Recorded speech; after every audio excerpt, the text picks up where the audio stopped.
the multiverse saga started and we were hyped, right? WandaVision had us glued. Everybody, Mephisto, everybody. Loki cooking. Falcon and Winter Soldier, cool. You know, Spider-Man No Way Home gave us that fan service buffet. Things were shaky though. Things were real shaky. Multiverse of Madness was less multiverse and more madness. Quantumania felt like an acid trip at Chuck E. Cheese. Secret Invasion, man. Nick Fury should sue for emotional damages. And not only that, characters were introduced just to vanish. Moon Knight, Hercules, Werewolf by Night, Swamp Thing, The Eternals, America Chavez, Blade rumors floating around like Bigfoot sightings. And all the while, Marvel swore there was a plan. And bruh, this plan looks like the back of my kid's math homework. There's numbers everywhere and nothing is adding up. But let's stop playing.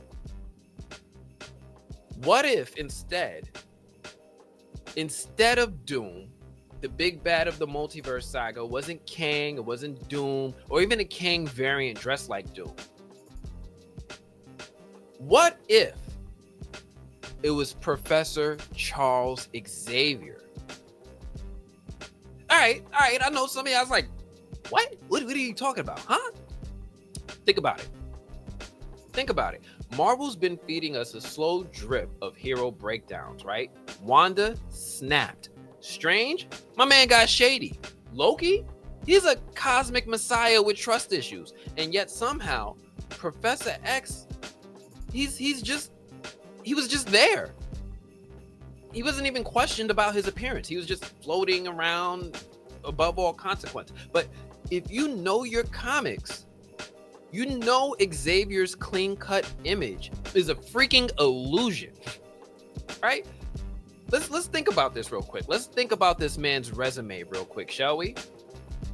He's erased people's memories multiple times.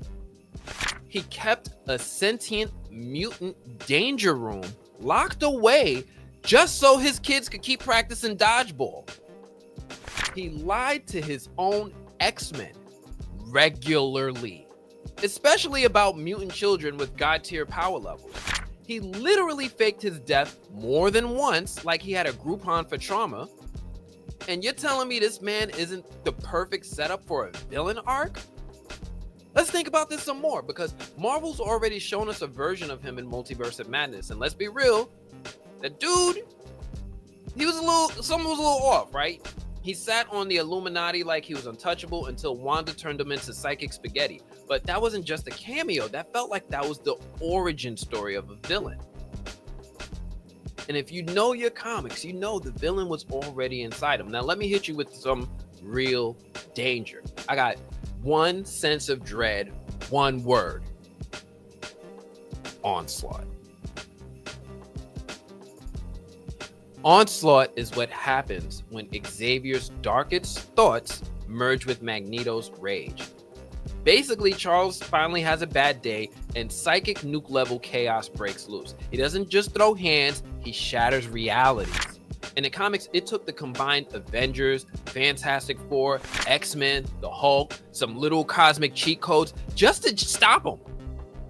And here's the kicker. Marvel already has the pieces in place. We've met Xavier. We've teased Magneto in WandaVision. We've seen mental breakdowns, mutant trauma, and moral ambiguity at every turn. They've been planting these seeds quietly. While we were watching Kang mess with time, Xavier's been lurking. Maybe even quietly rewriting minds and waiting for the MCU to collapse in on itself. Maybe instead of merging his thoughts with Magneto, maybe he merges his thoughts with Wanda. Now, here's where it gets galaxy brain smart, right? In the comics, like I said, when Onslaught damn near destroys everything, who fixes it? Franklin Richards. That's the son of Reed and Sue Storm. The kid's basically on some god level tier power in the Marvel universe. In the comics, He created an entire pocket universe. Actually, he created several. He created some to hide and play in, but he also created some to hide and reboot Marvel Comics' greatest characters. You know what that sounds like, right? That is the perfect exit ramp for Marvel to recast old characters, reset broken storylines, and refresh the entire franchise without needing to explain why Tony's dead, T'Challa's gone, or why Thor's doing yoga in space. It's a comics accurate reboot that could be built into canon. Right? Franklin Richards presses Control-Alt-Delete on the whole MCU and we're back, baby! And let me tell you why this makes sense, because let's be honest, Marvel kind of needs a clean shot to recover from the Kang confusion. Doctor Doom, he honestly deserves his own slow burn saga. Don't rush that man. But Professor X, he's already been teased. We've seen him in the Fox movies. He's already came back and he's already shady. He's already linked to Wanda, he's already linked to mutants, and he's already linked to multiversal consequences.